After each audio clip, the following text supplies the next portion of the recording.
Recent একটা trend লক্ষ্য করে দেখেছেন?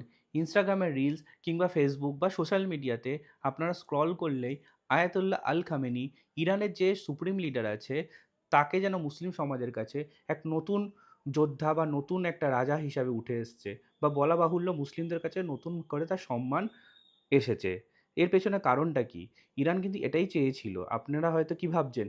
ইরানকে আমেরিকা, ইসরায়েল পরমাণু গবেষণা বা পরমাণু আবিষ্কারের বাধা দিচ্ছে বলে ইরান তাদেরকে অ্যাটাক করছে। শুধু কি তাই? শুধু তাই না। ইরান এটাই চেয়েছিল। কারণ ভাবুন না, ইসরায়েল পশ্চিম এশিয়ার মধ্যে সবথেকে শক্তিশালী বা পরমাণুধর একটা অস্ত্রধর একটি দেশ। কিন্তু সেটা কোন জাতির ইসরায়েল? ইসরায়েল তো ইহুদি জাতির। আর পশ্চিম এশিয়ায় কোন জাতি বেশি আছে? সেটা হচ্ছে মুসলিম। সব মুসলিম দেশরা কখনো কি ইহুদিকে সেই সম্মান দেবে? কখনোই দেবে না। তাই জন্য ইরানের পরমাণু যে গবেষণা হয়ে যদি ইরান পরমাণু আবিষ্কার করে ফেলে, তাহলে কিন্তু মুসলিমদের কাছে যে সৌদির যে সম্মানটা আছে, সেই সম্মানটা কিন্তু ইরানের কাছে পৌঁছে যাবে, বা বলা বাহুল্য ইরানের কাছে। কারণ মুসলিম সমাজ ইসরায়েলকে একদমই দেখতে পারত না প্রথম থেকেই, যেই থেকে প্যালেস্তাইনের ওপরে অ্যাটাক করেছিল বলে। সেটা আমরা কম বেশি সবাই কিন্তু জানি।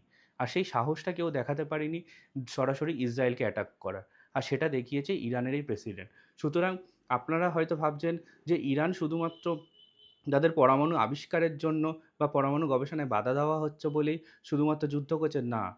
বরাবরই সৌদি আর ইরানের যে কনফ্লিক্ট আছে, সেই কনফ্লিক্ট থেকে ইরান নতুন করে মুসলিম সমাজের কাছে উঠে আসতে চায়। আর সম্মান মানেই অর্থ, সম্মান মানেই সবকিছু।